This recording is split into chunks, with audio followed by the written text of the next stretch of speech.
one in the code of ethics also. What role the internal audit is expected to play is specified.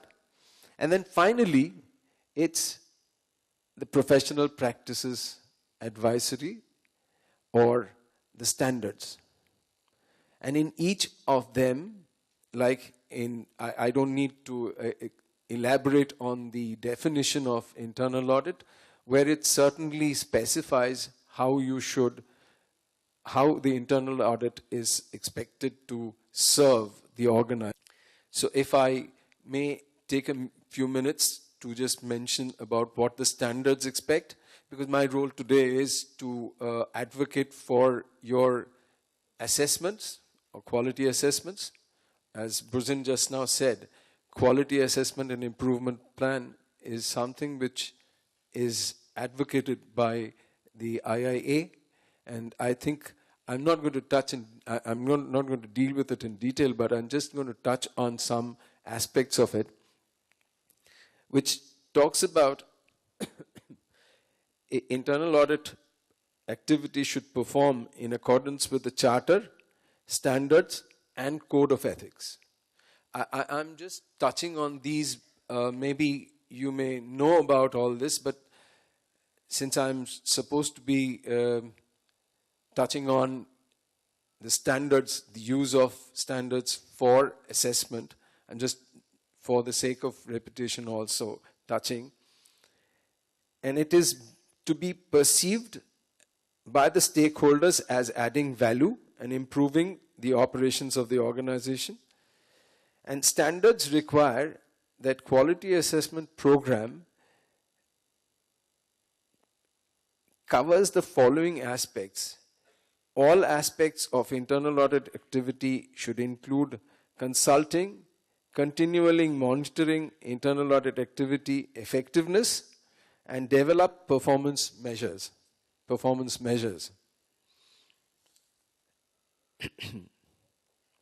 Improve organizations' operations include both periodic and ongoing internal assessments. Now that is one aspect. Internal assessments you should start with and then go to external assessments, and at least once in 5 years. Once in 5 years you should have an external assessment done. The omission of any of these elements that I just now discussed, the 6 of them, would make it that quality assessment program non-compliant with the standards.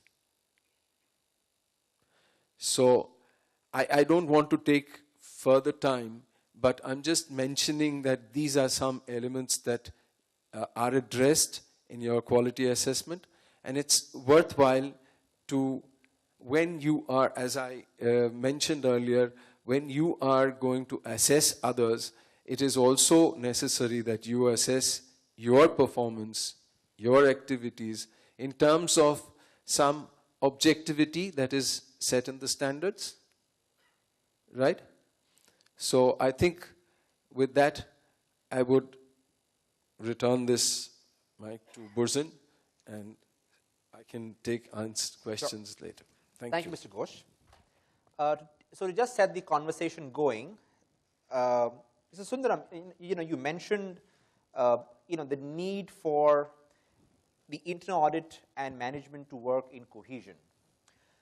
What I've often seen is that while there is general consensus that the internal audit approach to assurance should be risk-based and all of that, there's often a misalignment of the view that internal audit may have of business risk with what the business may have of business risk.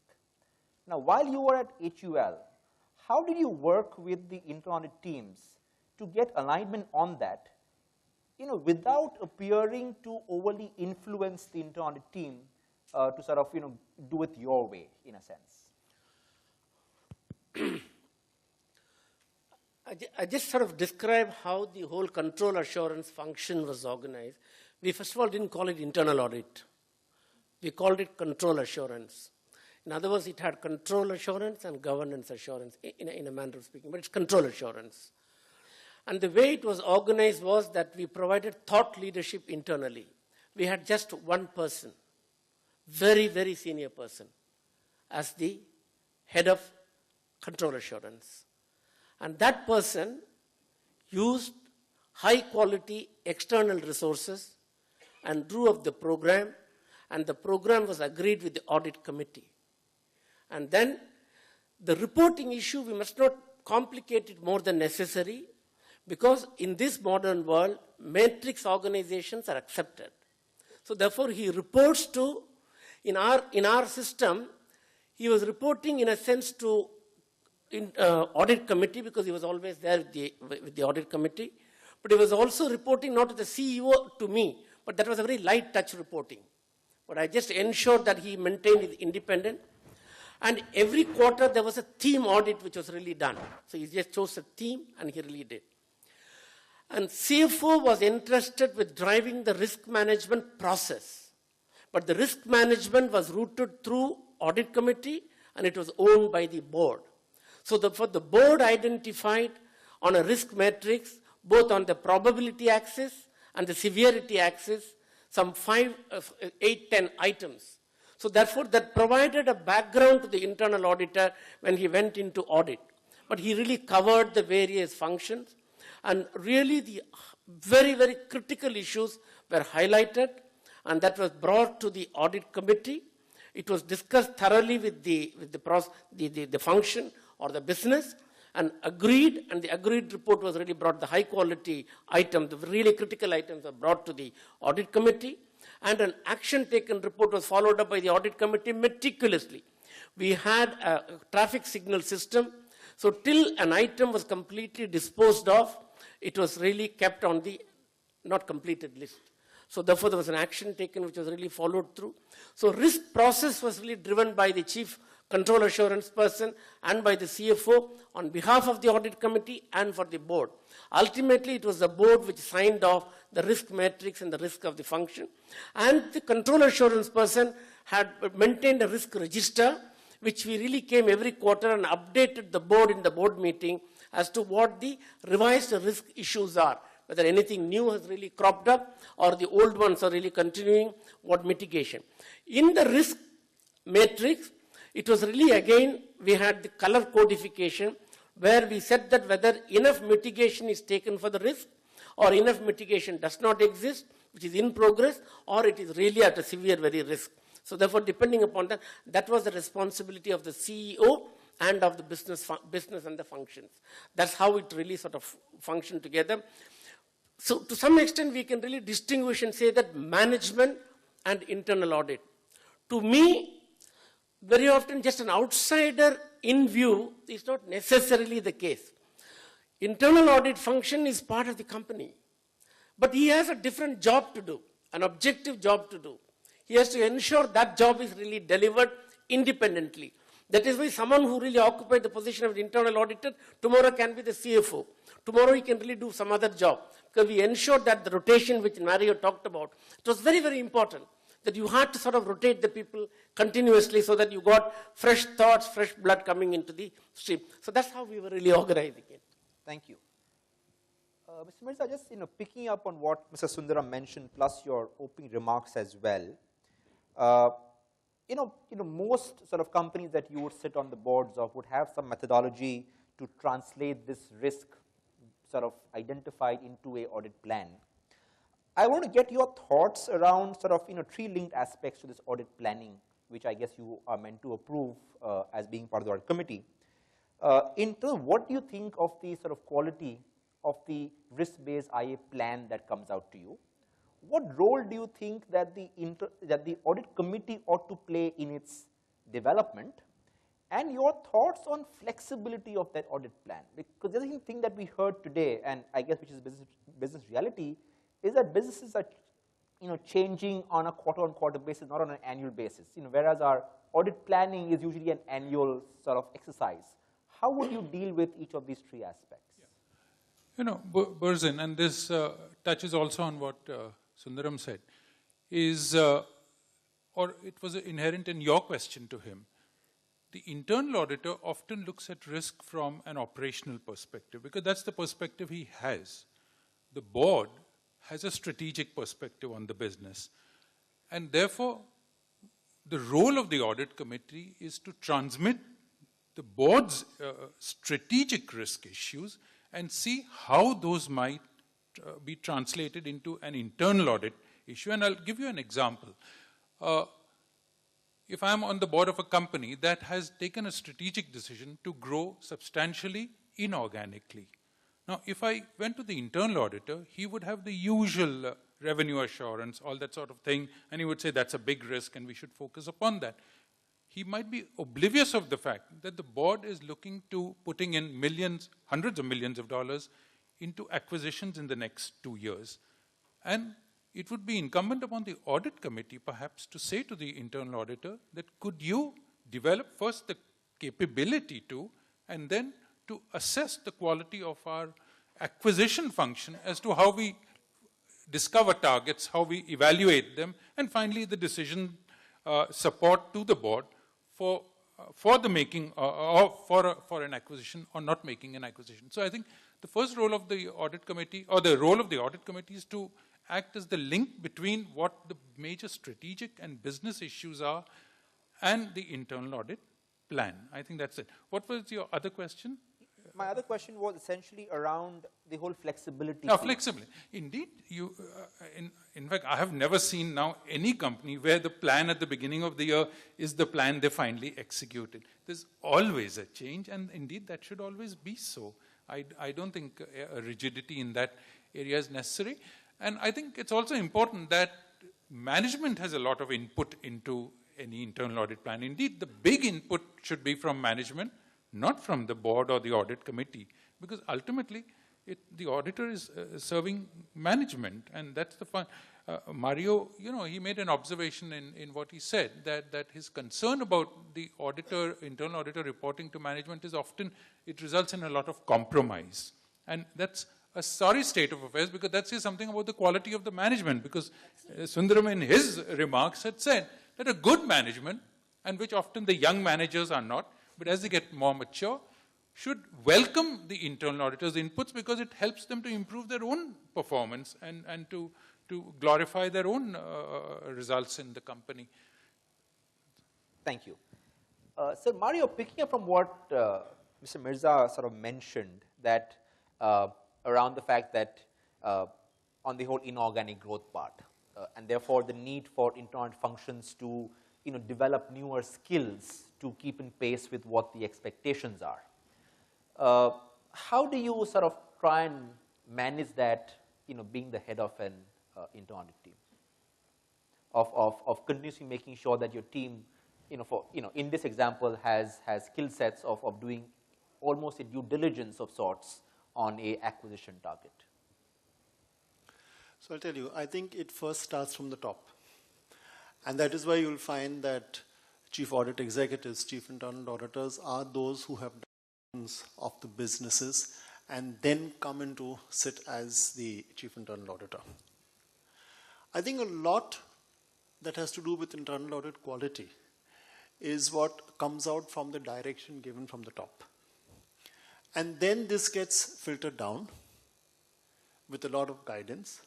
In fact, a large part of the chief internal auditor's work sometimes, or even at the second level, would be giving sufficient inputs to people who are actually doing the audit, sometimes helping in the audits being conducted by them, and therefore trying to add quality.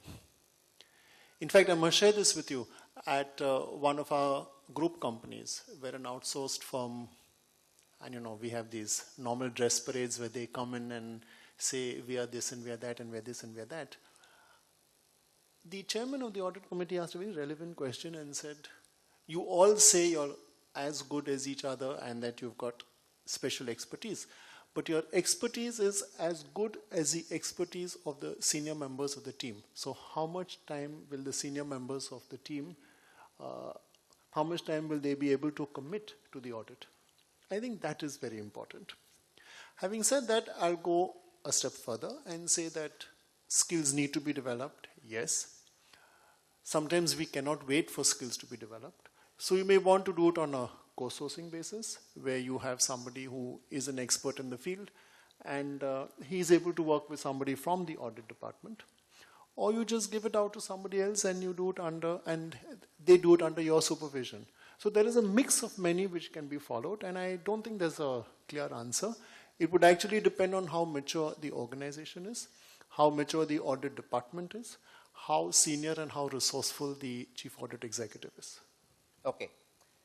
Deepak, I would, so while the IIA has the sort of quality standards and it's also got the path to quality model, I would sort of take a guess that the needs of smaller internal audit teams for smaller companies to the likes that Mario might head would differ significantly. What advice would you have, given that you've been part of this sort of movement of encouraging quality, of how should smaller and mid-sized internal audit teams start taking that up in a bid to get to where the more larger, more established internal audit teams are today? Yeah, what comes to my mind is that, see, quality standards is set on an objective. An objective is like, who's your stakeholder? What is their expectation, right? Whether it's a small company or a big company, your stakeholders, if you identify, and if you can identify what they're expecting, and of course, standards give you an idea as to what way you could ideally perform, which will meet their requirement, right? So, keeping that in your mind, I would advise that you start on looking at, for instance, your auditees' feedback, whether they are satisfied or what they would like you to cover. If those ideas are also taken into consideration when you are covering the audit, it might help certainly the auditees. And ultimately, it's the organization that you're looking for to benefit out of this. So if you are contributing to, again, the strategic intent of that organization, find out the objectives, align them to what each of the auditees are performing against that. As I heard in the morning also, if your audit observations have a linkage to the objectives of that organization as set from the strategy or objectives, it helps in making them understand or identifying the gaps and perhaps giving an idea as to how you could align yourself or improve. That is what I should think. Thank you. Mr. Mirza, I think sort of changing topic for a minute and sort of coming back to what I guess was alluded to earlier. In this sort of 2009 KPMG BSE survey, which I sort of referred to earlier, it also was noted that less than 50% of the companies who were surveyed had a internal audit function that reported into the audit committee. And that, in a sense, could be a reflection of the independence or lack thereof of that function. How do you see that trend today in 2012 of that role, and for internal audit heads that do not report into audit committees, your suggestions on how they could maybe try and influence that to get them to report into the audit committee? My understanding, Burzin, of the internal audit or the statutory auditor or whatever reporting to the audit committee is only for the very important but limited purpose of protecting their independence